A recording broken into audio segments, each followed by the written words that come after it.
Bonjour et bienvenue dans les entretiens de la régénération. Je suis Marianne Bernasconi et je m'intéresse aux pratiques et visions du monde qui permettent de régénérer le vivant plutôt que de détruire.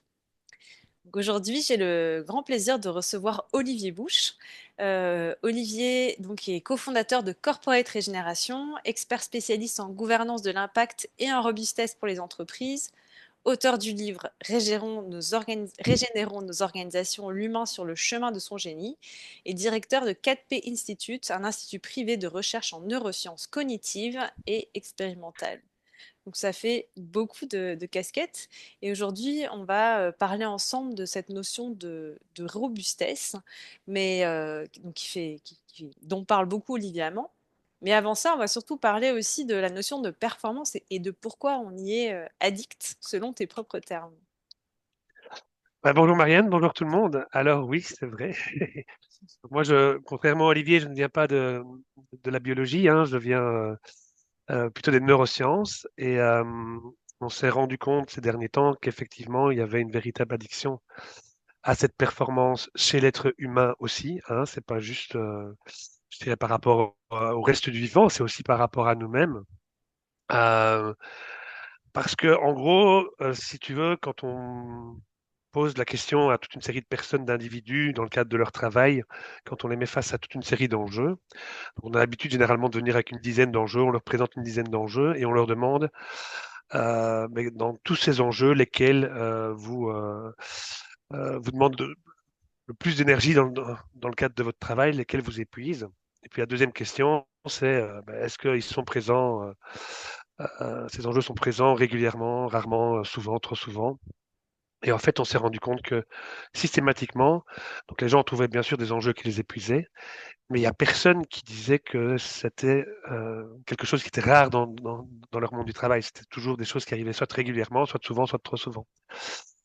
Or, comme on est au-dessus de rarement, on a déjà un problème. Donc, si ça arrive régulièrement de s'épuiser sur des enjeux, ben, c'est que on est déjà en train de se dégénérer quelque part. Donc on leur a proposé à un moment donné de s'organiser différemment en disant, ben, en fait, sachant que chacun d'entre nous a une singularité cognitive, hein, on a tous le même cerveau, mais on a, je dirais, des petites singularités qui sont des circuits de traitement de l'information qu'on préfère que d'autres, des petits territoires qui sont plus développés.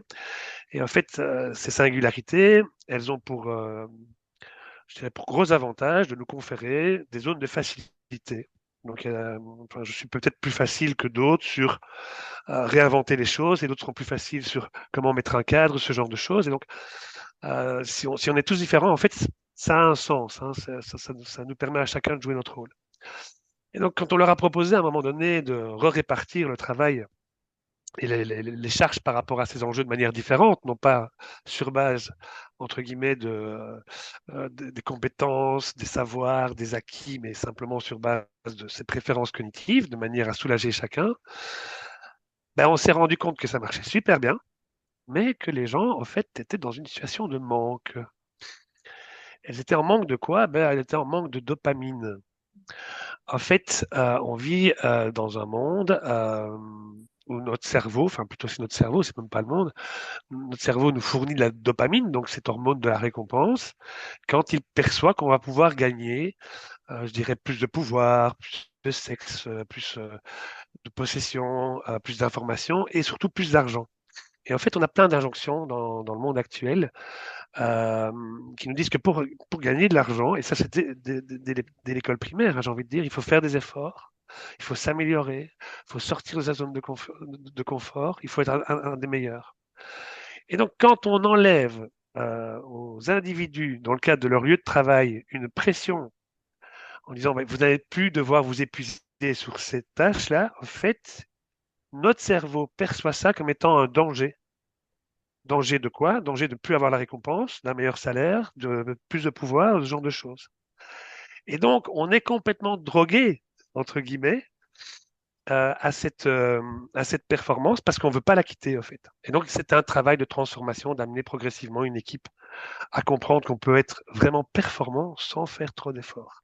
Et donc, de rester sous-optimal.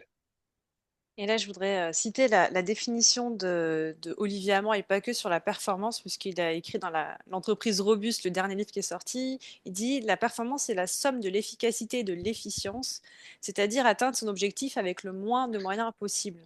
Donc finalement, à titre individuel, si on pourrait le faire aussi quelque part sans s'épuiser, si on n'a pas cette sorte d'injonction à avoir de la dopamine et à se dire je vais mériter le résultat que si en fait je me suis épuisée. Quelque part, c'est ça que tu es en train de dire.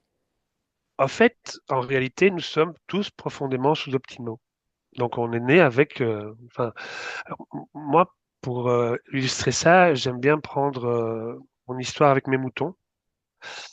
Donc, en fait, j'ai la chance de vivre dans une région très verdoyante et derrière chez moi, j'ai un troupeau de moutons. Et donc, ils sont en champ et dans le champ, il y a un chemin de randonnée qui passe. Et donc, tous les jours, il y a une dizaine de promeneurs qui passent. Et, euh, et en fait, quand les promeneurs rentrent dans le champ, la première chose qu'ils regardent, c'est le bélier parce que c'est le plus beau, c'est le plus fort. Enfin, il est impressionnant et c'est vrai qu'il, enfin voilà, il séduit beaucoup de gens. Et en fait, quand un intrus rentre dans le champ, ben, le rôle du bélier, ça va être, entre guillemets, d'aller au-devant du danger. Et tous les autres individus vont se regrouper derrière.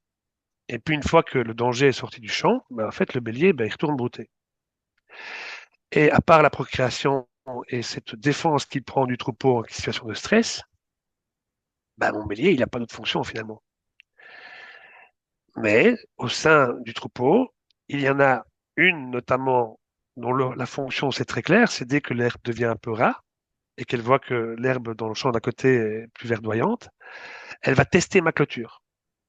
Et à un moment donné, elle va trouver la faille. Et c'est toujours elle qui sort en premier. Et puis tout le monde la suit derrière. Sauf une.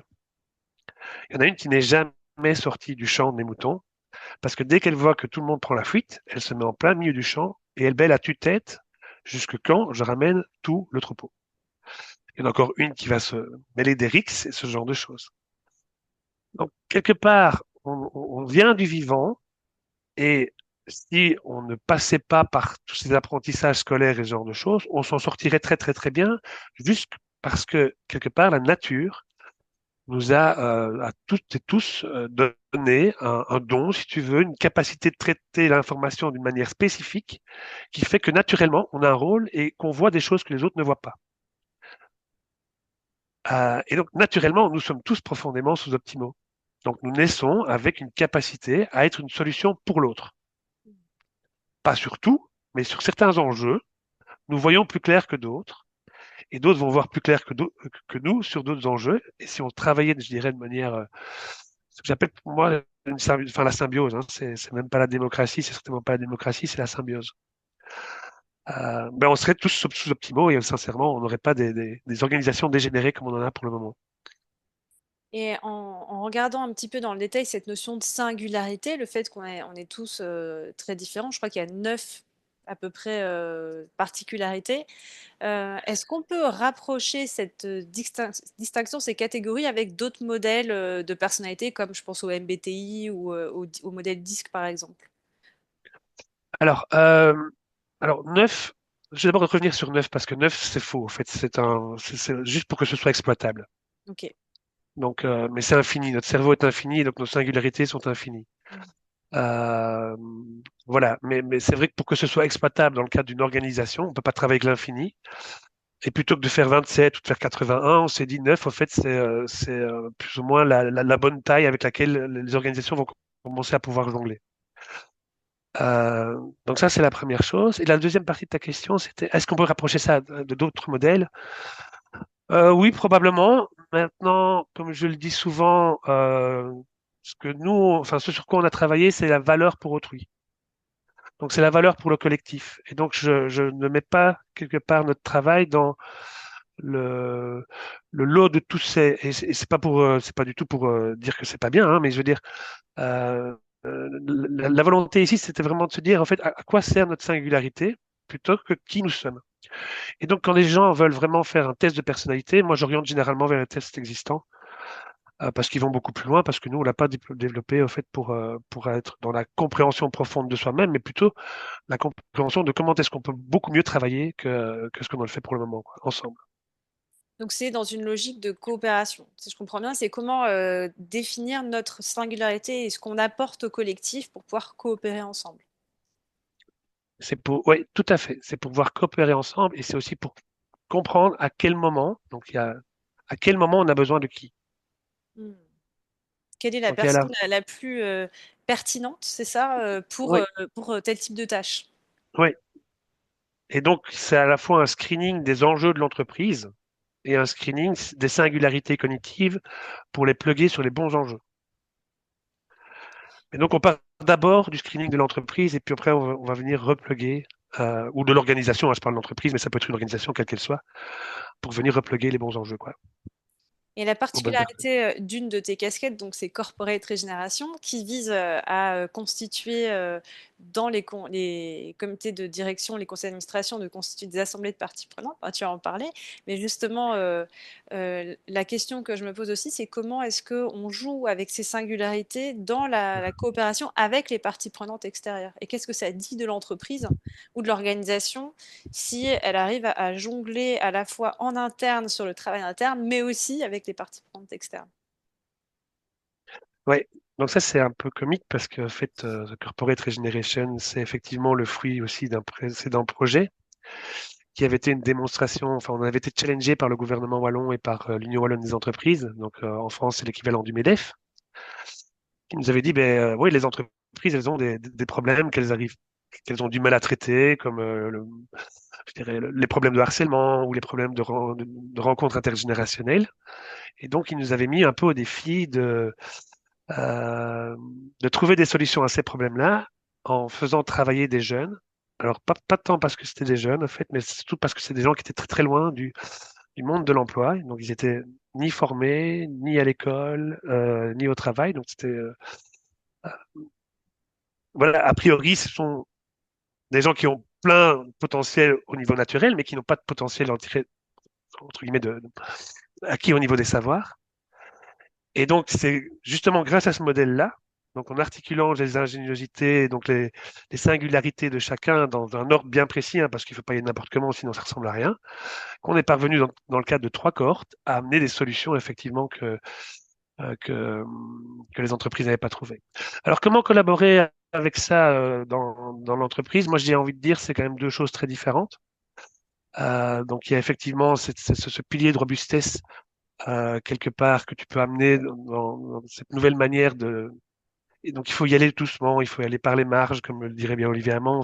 Il ne faut pas changer une culture d'entreprise comme ça du jour au lendemain, mais on peut créer des petites cellules robustes qui vont être là justement pour se servir de leur singularité cognitive pour débloquer des situations. Et en plus de ça, donc pour moi, c'est vraiment des choses qui sont assez distinctes aujourd'hui. Tu as effectivement cette logique de gouvernance par les parties prenantes et surprenantes, hein, vu que nous, on aime bien aussi amener les parties surprenantes. Tu as interviewé Franz Goethe et tout ça précédemment. Donc, on amène les jeunes générations, la nature, l'équité sociale. Donc, on essaie aussi d'amener dans la gouvernance un représentant non pas seulement de la nature, mais aussi de l'équité sociale. Ça fait le donut, quelque part. Hein. Les générations futures, la mission. Donc, on met une série de partenaires autour de ça. Maintenant, ce qui est vrai et le lien qu'il y a entre les deux, c'est que ce modèle de gouvernance est robuste. Alors là, je sais pas si tout le monde va suivre parce que il faudrait peut-être un peu plus lire tout ce que j'ai pu écrire là-dessus, parce qu'il y a trois composantes importantes. Il y a la composante des parties prenantes, donc le côté relation, être en relation. Il y a la composante de l'entreprise qui est ce qu'on va appeler la composante euh, de mise en capacité. Et il y a la composante des interdépendances au travers effectivement des représentants de la nature, de l'équité sociale et ce genre de choses. Et donc ça, c'est aussi trois grandes composantes de la robustesse humaine. Donc c'est là que par rapport à Olivier, si tu veux, des fois, il y a, enfin, on vient pas on dit quasiment la même chose, mais il y a quand même des petites singularités aussi. Donc pour moi, la robustesse, c'est les relations, donc la coopération. C'est aussi une mise en capacité et c'est cette capacité d'être adaptable. Et en fait, quand on amène dans la gouvernance de l'entreprise les trois dimensions dont je viens de te parler, bah, effectivement, on a une gouvernance beaucoup plus robuste. Et qu'est-ce que ça implique du point de vue d'une organisation pour pouvoir être capable de mener à bien? Alors ça fait beaucoup de choses puisqu'il y a déjà prendre en compte la singularité de chacune des personnes de son organisation. Et en plus, si on veut créer une gouvernance basée sur la coopération qui s'étend de manière plus large, ça veut dire aussi prendre en compte cette singularité. Donc ça peut faire un grand saut culturel. Et quel est le chemin ou quels sont les points de départ pour une organisation qui voudrait s'y engager? Alors, je pense qu'il faut commencer par un des deux aspects, certainement pas les deux. Donc, on n'implémente certainement pas les deux d'un coup. Donc, certaines entreprises viennent davantage par le côté gouvernance, très clairement. Donc, on a ici une dizaine d'entreprises en Belgique qui ont déployé des modèles de gouvernance robustes dont je viens de te parler. Ou il y a des entreprises qui viennent plus sur le côté robustesse de l'organisation, des équipes, ce genre de choses. Voilà, il faut commencer par l'un ou par l'autre, mais certainement pas par les deux. Même s'il y a des liens, hein, on peut faire vraiment des liens et des ponts. Euh, mais en tout cas, une entreprise qui me dirait on veut implémenter tout de suite, je serais le premier à freiner des cas de fer en disant mais là vous allez tout faire exploser parce que vous amenez trop de changements en même temps. Et donc même sur le côté organisation robuste, hein, on va y aller équipe par équipe, on va créer une petite cellule en interne et on va contaminer progressivement. On va pas changer toute l'organisation du jour au lendemain parce que le changement c'est pas comme ça que ça se passe quoi.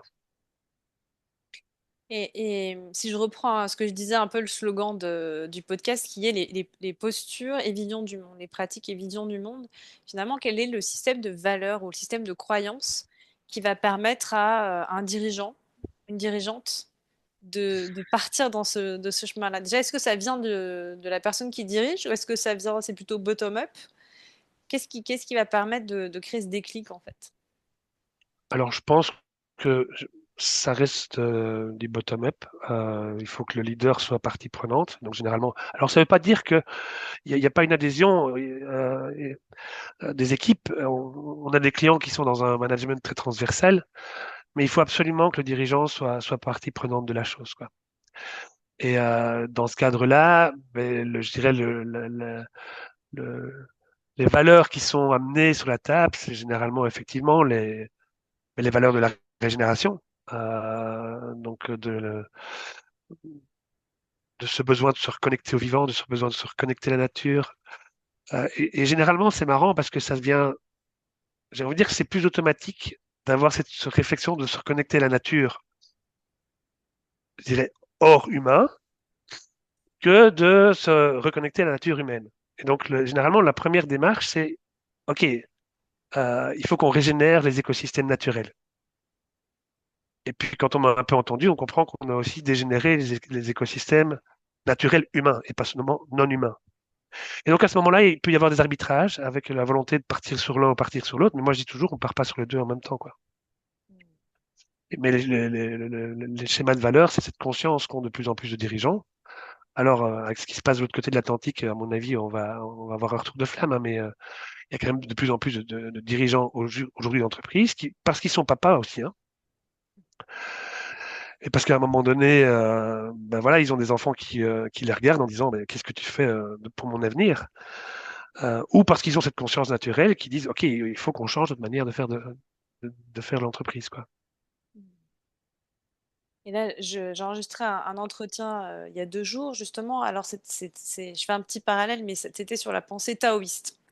Et Oui, justement, eux, ils partent du principe qu'il n'y a pas d'extérieur et d'intérieur et que l'univers contient autant les humains que les humains contiennent tout l'univers. Et en fait, si on se dissocie de l'univers, de ce qui nous environne, à ce moment-là, on ne va pas pouvoir prendre soin de quelque chose qui nous paraît être à l'extérieur. Donc, pour revenir à ton point, en fait, prendre soin de soi, c'est prendre soin de l'extérieur aussi. Donc, quelque part, le fait qu'on ait cette déconnexion et cette séparation, si on ne prend pas soin de nous humains, à l'échelle individuelle ou collective, alors on n'a pas la capacité de prendre soin de ce que nous on appelle l'environnement, de ce qui nous environne. Donc, je trouvais ça très intéressant de voir peut-être cette faille qu'on a en Occident, en tout cas, et qui met en lien le côté humain et milieu naturel. mais alors là, je suis complètement raccord avec ce que tu viens de dire. Euh, En fait, dans l'exploration, enfin, on travaille sur le modèle depuis 2010, hein, donc ça remonte, ça remonte, ça remonte. Alors, je sais pas si les auditeurs connaissent les mathématiques fractales, mais nous sommes une fractale de quelque chose qui nous dépasse, qui est bien plus grand que nous. Donc, le Tao insiste sur pas mal de choses. Moi, j'ai envie de dire, en 2010, on a trouvé le Tao. Donc, en ayant cette lecture profondément fractale quelque part de notre fonctionnement cérébral, et quand je parle de fonctionnement cérébral, c'est super important de se dire que c'est pas juste le mental. Donc, c'est tout le système nerveux. Donc, ça veut dire, bien sûr, que les émotions, elles se vivent dans le corps, mais elles sont reliées au cerveau. Donc, quand je parle de neurosciences ici, c'est pas juste le mental, le cerveau, intellect. C'est vraiment toute cette connexion au vivant qui passe par là. Certains partiront par le foie et c'est très bien, ou par les pieds, mais nous, on est parti par là. Et c'est vrai que ce que nous, on a découvert depuis 2010, c'est ce côté profondément fractal, en fait, du monde. Pas juste de nous. Nous sommes une petite fractale de quelque chose qui nous dépasse. Et donc, si on prend soin et si on comprend comment est-ce que, enfin, euh, je partage à 200% ce qui t'a été dit, Mhm. c'est que ça va être très compliqué de régénérer si on n'arrive pas à rentrer nous-mêmes dans la régénération. Donc la régénération va de nouveau être quelque chose d'extérieur. Et donc elle ne sera pas réelle, elle ne sera pas profonde, elle ne sera pas vécue. Donc je pense qu'effectivement, la meilleure démarche ce serait de commencer par la régénération de les individus pour leur faire comprendre ce que c'est réellement. Malheureusement, malheureusement, c'est pas toujours par là que les dirigeants vont venir. Ils vont d'abord venir pour leur business, pour leurs activités, pour plein de choses. L'être humain, c'est perçu comme déjà tellement complexe que non, travaillons sur des choses beaucoup plus carrées dès le départ, tu vois. Mais bon, ils y arrivent progressivement, hein, voilà. Un petit, peut-être un petit exercice de projection. Alors, je sais pas si tu en parles ou tu as travaillé dessus, mais je te challenge. C'est qu'aujourd'hui, Vas-y, vas-y. on a, je pense, de plus en plus d'indépendants, de toutes petites structures. On pense souvent entreprises, grands groupes, multinationales, grosses boîtes, mais il y a quand même un grand nombre d'indépendants, de toutes petites entreprises. Si elles voulaient devenir robustes et si elles voulaient contribuer à une transformation vers une économie plus robuste, qu'est-ce que tu pourrais leur conseiller pour pouvoir s'engager aussi dans la démarche? Alors, première chose, et je pense que ça c'est très important, c'est on ne peut pas être robuste seul. Donc, seul, on n'est pas robuste. Seul, on est fragile. Donc, la première chose, c'est de miser sur la richesse des interactions entre nos sous-optimalités. C'est comprendre la valeur de chacun et apprendre à travailler en réseau. D'accord? Donc, ça, c'est vraiment hyper important. Et donc, c'est assez marrant parce que tu viens avec cette question-là parce que tu ne le sais pas, mais je pense que une dizaine de jours par an, enfin, j'interviens devant un public de petits indépendants, justement. Et donc, c'est la première chose que je leur dis, en fait. Si vous voulez investir la robustesse, vous devez d'abord comprendre que tout seul, vous serez fragile. Donc, la première chose à faire, c'est apprendre à se connecter, à miser sur la richesse des interactions. Euh, Ça, c'est important. C'est la première chose que je leur dis. Et puis, la deuxième chose, mais ça, de nouveau, c'est pas simple, hein, c'est leur dire qu'en fait, un indépendant, ben, s'il veut traverser les crises aussi, il doit être sous-optimal. Donc, ça veut dire travailler des heures et des heures, c'est pas bon. Mais de nouveau, culte de la performance, enfin, il y a des messages que je peux passer qui sont difficilement audibles, et je le sais bien. Parce qu'on vit aussi dans le monde dans lequel on est. Et tant qu'on n'aura pas changé de monde, on va devoir encore s'adapter quelque part un minimum au monde dans lequel on se trouve aujourd'hui. Mais je pense que demain, on travaillera moins. Si on regarde les peuples premiers, hein, notamment les Kogi, je ne sais pas si tu as eu l'occasion de rencontrer un jour Éric Julien, ce genre de choses. Le travail chez eux, et encore, hein, alors moi, j'ai pas été, c'est en écoutant Éric Julien parler, mais c'est trois heures où on s'active vraiment, et puis j'ai envie de dire, on se contente de vivre comme mes moutons qui continuent à brouter, quoi. Euh, voilà, dans cette représentation fractale du monde, moi je suis assez OK avec Boller, hein, pour être très franc, même si je sais qu'il n'est pas toujours en odeur de sainteté en France, mais je pense qu'il faut lire toute son œuvre. parce qu'il a simplifié les choses, mais des fois, il faut pouvoir simplifier pour expliquer des choses. Et je pense qu'il y a, ouais, aujourd'hui, malheureusement, euh, une expression collective de nos cerveaux qui est très, très focus sur ce fameux striatum et ce fameux cortex singulaire, qui sont dans notre cerveau, en fait, les zones de l'optimisation, hein. C'est ça qu'il faut bien comprendre aussi, hein. Donc, Sébastien Boller dit qu'on est addict, enfin, ce genre de choses. En fait, Olivier Armand et Sébastien Boller disent la même chose par rapport à ça. Donc, on dit le culte de la performance, où ces deux cerveaux qui sont, enfin, ces deux petits territoires, finalement, ces deux petits territoires dans lesquels on a enfermé pour le moment la conscience du monde, pas individuellement, mais collectivement. En fait, c'est la même chose, hein. C'est le culte de la performance, hein, ce truc-là, c'est de l'optimisation permanente pour rester gagnant. C'est ça, hein, d'un point de vue neurosciences, c'est le rôle de ces territoires-là, c'est optimiser en permanence les choses pour rester gagnant. Et alors pour rebondir un peu sur ce que tu disais sur les corgis, je pense à un livre que j'ai lu qui s'appelle Tending the Wild. C'est une chercheuse américaine qui est allée regarder un peu ce qui s'était passé, ce qui s'était joué en Californie quand les premiers colons sont arrivés. Et quand les colons sont arrivés, ils ont vu les gens qui se la coulaient douce comme ça, ils en ont profité de se dire que c'était une sous-race. Et en se disant, ben, ils vivent au paradis, ils ont qu'à lever la main pour manger, alors qu'en fait, ce qu'ils n'avaient pas pris en compte, c'est qu'en fait, l'environnement était abondant parce que ça faisait des siècles et des siècles qu'ils le régénéraient ou qu'ils le cultivaient d'une manière à ce que la nature devienne abondante. Et un autre parallèle, j'ai envie de faire avec les Chinois aussi, qui ont la notion de wei wu wei, agir, non agir, et qui vont agir au bon moment. Euh, alors, quand tu dis que notre cerveau est programmé pour être dans l'optimum, l'efficience, qui est dopé à la dopamine, pourquoi est-ce que dans d'autres cultures, ça se passe pas comme ça? Alors là, tu as tout à fait raison.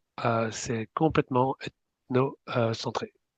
Donc ça veut dire que quand on parle de ça, on parle du monde occidental. Il faut pas aller remettre tout ce que je raconte. Si on va dans d'autres cultures, les choses ne se passent pas du tout de la même manière.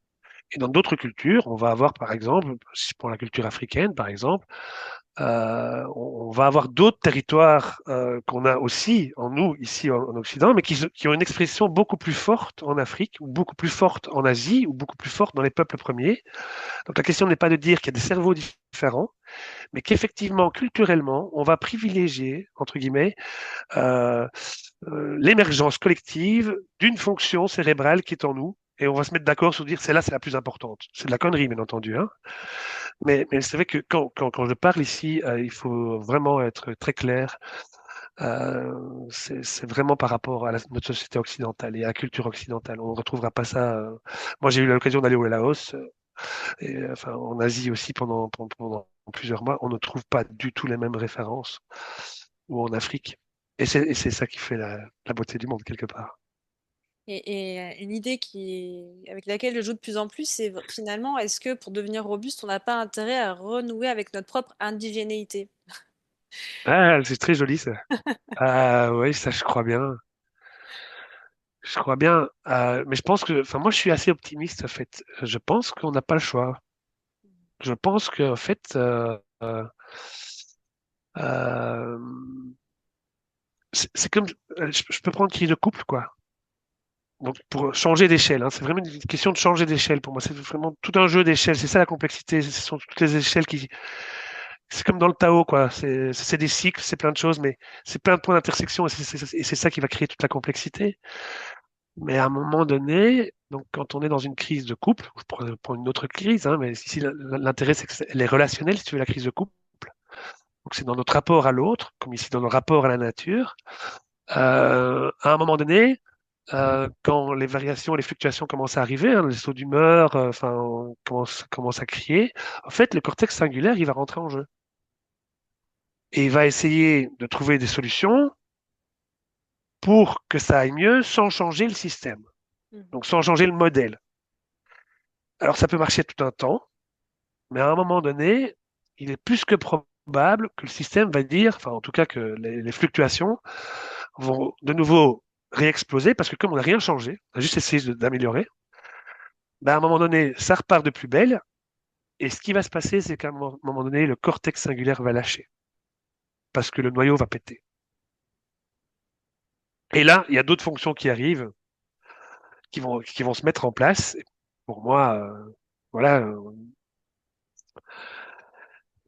il faut attendre un peu, quoi. Il faut attendre qu'à l'échelle de l'humanité, enfin, en tout cas, pas l'humanité, à l'échelle de la conscience occidentale, on ébranle encore un peu plus le modèle parce qu'il va être amené à imploser. Mais là, je pense sincèrement que de l'autre côté des États-Unis, ils sont en train de nous aider. Et ils vont nous aider à changer le logiciel, si je comprends bien.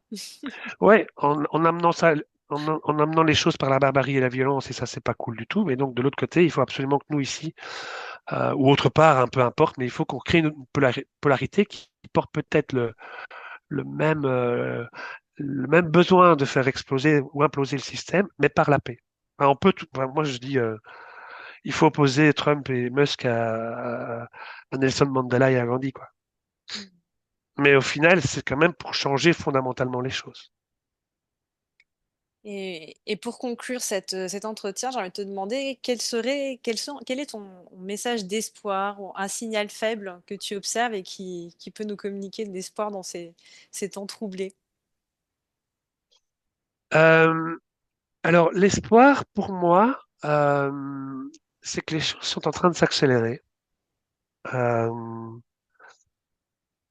et dans les signaux faibles, je trouve qu'ils viennent de plus, enfin, donc, ils viennent bien sûr des fluctuations de l'environnement. Donc là, enfin, je veux dire, rassurez-vous, le changement, on va devoir l'amener parce que sinon on aura un énorme problème. Et je n'ai aucun doute sur le fait qu'à un moment donné, l'homme va changer parce qu'il n'aura pas d'autre choix.